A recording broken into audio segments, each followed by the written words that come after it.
अनंतकोटी ब्रह्मांड नायक राजाधिराज सच्चिदानंद सद्गुरु श्री ब्रह्मचैतन्य महाराज की जय।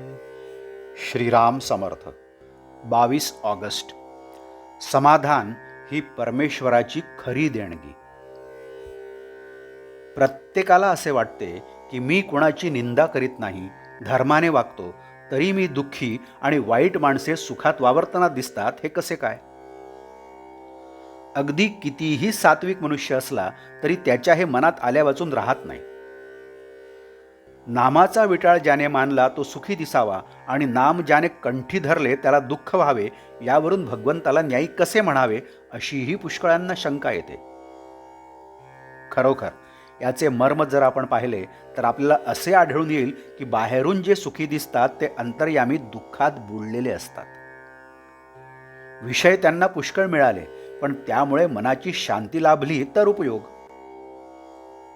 2 रस्ते लागले, त्यातला एक चांगला दिसला, पण तो आपल्या गावाला नेणारा नव्हता, आणि दुसरा खडकाळ आणि काट्याकुट्यांचा होता, पण तो आपल्या गावाला नेणारा होता। तर कोणता रस्ता आपण धरायचा? भगवंताकडे जाणाऱ्या लोकांचे गीतेमध्ये 2 वर्ग सांगितले आहेत, एक सांख्यमार्गी आणि दुसरे कर्मयोगी। ज्यांची स्वभावतःच वासना कमी असून ज्यांचा इंद्रियावर ताबा चालतो, जे जन्मापासून तयार असतात, ते सांख्यमार्गी होत। ज्यांच्या वासना पुष्कळ असून जे इंद्रियाधीन असतात, पण ज्यांना भगवंत असावा असेही वाटते, म्हणजे आपल्यासारखे सामान्य जन, ते कर्मयोगी होत।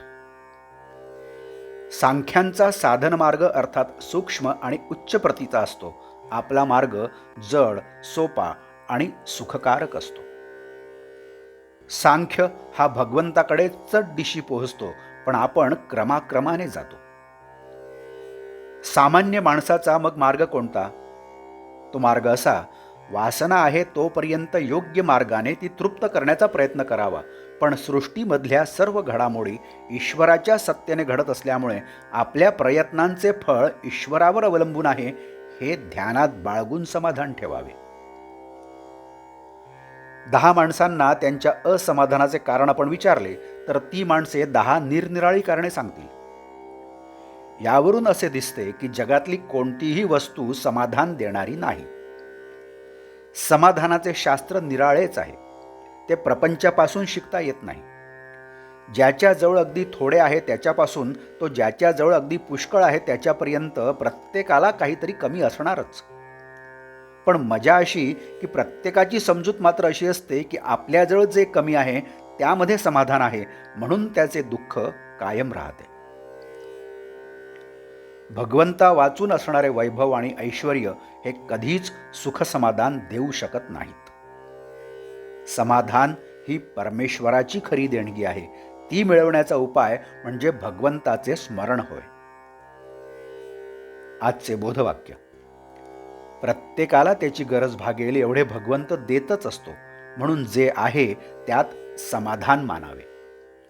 जानकी जीवन स्मरण जय जय राम। नमस्कार। आपण अजूनही या चॅनलला सबस्क्राईब केलं नसेल तर कृपया सबस्क्राईब करावं ही विनंती।